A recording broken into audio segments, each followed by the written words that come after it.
Hi, I am Tiffany Wesser. I am your high school 3D art PLC lead, and this is part 2 of the hand woven scarves.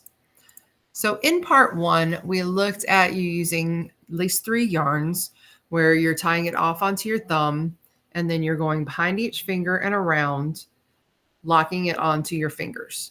Now you want to keep this loose because it's going to make it harder later on to actually bring them over your fingers. After you've gotten all 4 of them covered, then you're going to take the long piece of yarn around the top, just like in image number 2. Then you will take the yarn that's looped onto your finger, bring your finger down and go over your finger. You'll do this with each one. That yarn that was at the top is now going to be pushed down and it is your new loop. So it's locking it into place as you've gone along. Okay, as you keep doing this, you're going to notice that the yarn is bunching up on the back of your hand. You will pull it off your thumb and then pull down your arm to actually make it move into place, and your scarf will keep going as you keep weaving. Okay, so then what you're going to do, because you've already completely woven your scarf, in the last video, we looked at how to pull it off your hand. So you cut your yarn about forearm's length. Then you were pulling off the end with each one of the fingers and running that yarn through the finger to close it off. You did all 4 of them, and then you tied a double knot at the end. So our next step is to add some pom-poms. So you will choose your yarns for this section. It could be all of the yarns that you had, or maybe just a couple of them. You are going to wrap them around your hand. So this time you're wrapping lengthwise around your hand. Okay. I would do about 30 of them, depending on what size you want your pom-pom to be. That's how many times you really kind of need to do it. 30 gives you a nice fluffy pom-pom. So just kind of makes it look really cute and fluffy.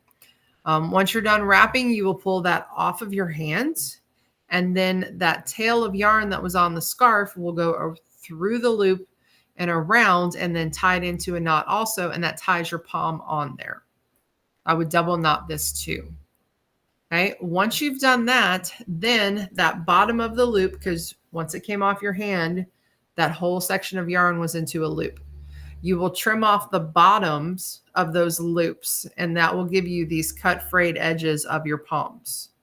Okay. One extra step you could do, you will fluff it, of course, because you just kind of need to trim all those edges and then rub it across your hand and it will fluff out.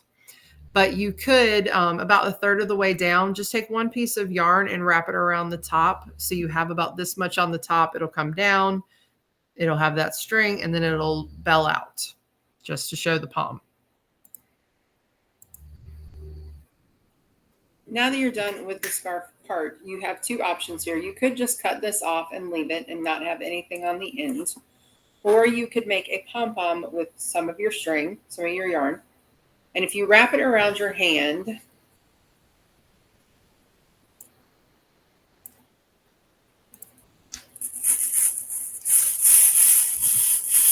I normally put mine in a bag here, and that's why it's kind of moving all over the place.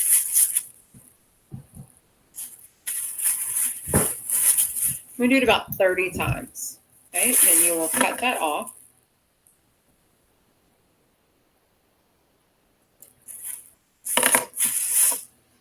Okay, and then you're going to pull it off of your hand and run the string through the center.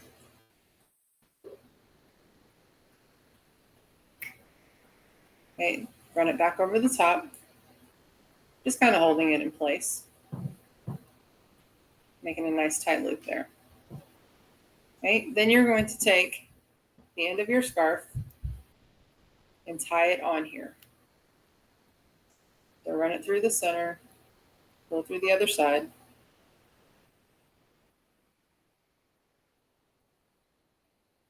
And you're going to tie it as tight as you can to the top of that scarf.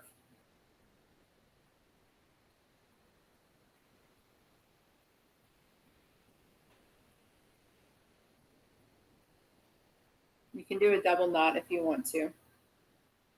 Then you will take where the yarns were right where the loop was, and you're going to cut through those to make all of your yarn come down. You're making like a pom-pom. Make sure you have really good scissors for this part too.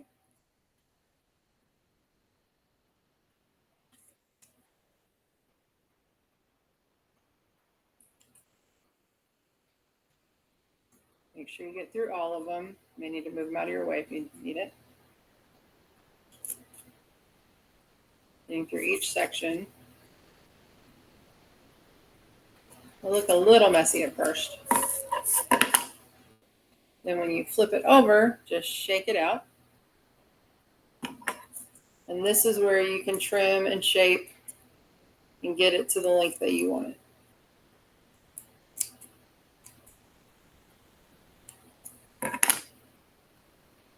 Making sure you got all your loops cut.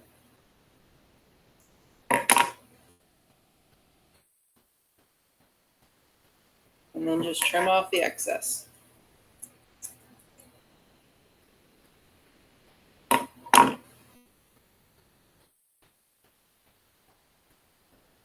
Make a nice palm on your scarf. Of course, I'll just continue trimming this until it's where I want it to be.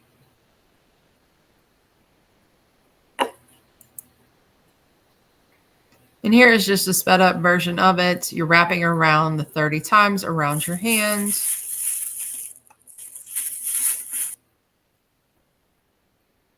Continuing on, I know the bag is noisy, but it also helps if you have it in the bag and then your yarn is not rolling across the table as you're getting this section done.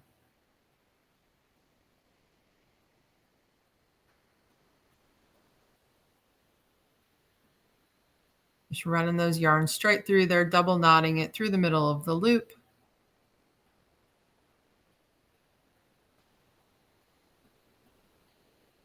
Tying it off nice and tight. You want to get this close as you can to the end of the scarf. Otherwise, you're going to have sort of a gap there and your pom-poms will be kind of hanging down.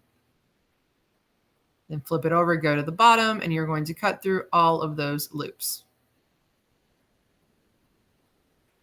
You want to make sure you get all of them cut. Otherwise, you're going to go back through and just kind of see a few loopies in there.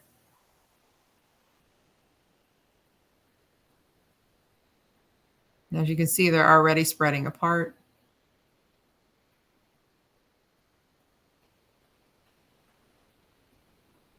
And then really now it's the trimming of and just the finalization of the pom-pom. And gripping it like that and holding just the end of it will kind of give you that smooth edge just where you need to trim off all the bottom parts of it. And then you fluff it just by rubbing the bottom, shake it out, and then there's your pom.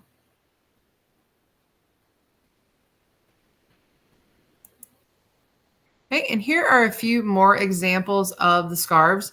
It really depends on what type of yarn you're using. If you use this really fluffy one on the left, it's going to be larger. It may be a little bit flat, but it will be wide.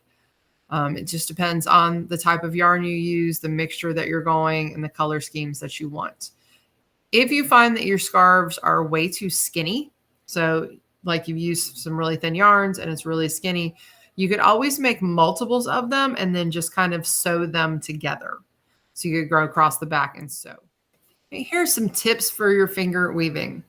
If for some reason you are going along with your weaving and one of your yarns is running out, you could always make sure you have a long piece of it, tie another piece onto it, trim those edges off of the tie, and just keep going with your weaving. As all the weave is together, you're really not going to notice where the new pieces started and the old piece ended. So that's kind of nice just in case you need to add more of the same yarn, or if you want to make it multicolored as you're going throughout, you could also change out the colors of the yarns. If you run out of time in class, you can pull the weaving off the fingers using a pencil or a skewer. Just like we were pulling it off to close it off with our yarn, you could pull off and run the pencil through each one of the finger loops and then lay it into a bag and just use it later on. When you're putting it back onto your fingers, you'll just move the loop off the pencil and then loop it right back onto your fingers. And then I do use a plastic bag. It does help out a ton because I have seen it to where students have watched it roll across the room, or it runs into somebody else's yarn and gets tangled. Or if you are also doing your weaving as you're teaching the class, you can have the bag on your arm as you're walking around the room and actually be helping the students as you're still making your weaving. And it all works out because you're not behind in your weaving. You don't have to set it down somewhere, and you can just continue walking and helping all of the students. So happy weaving.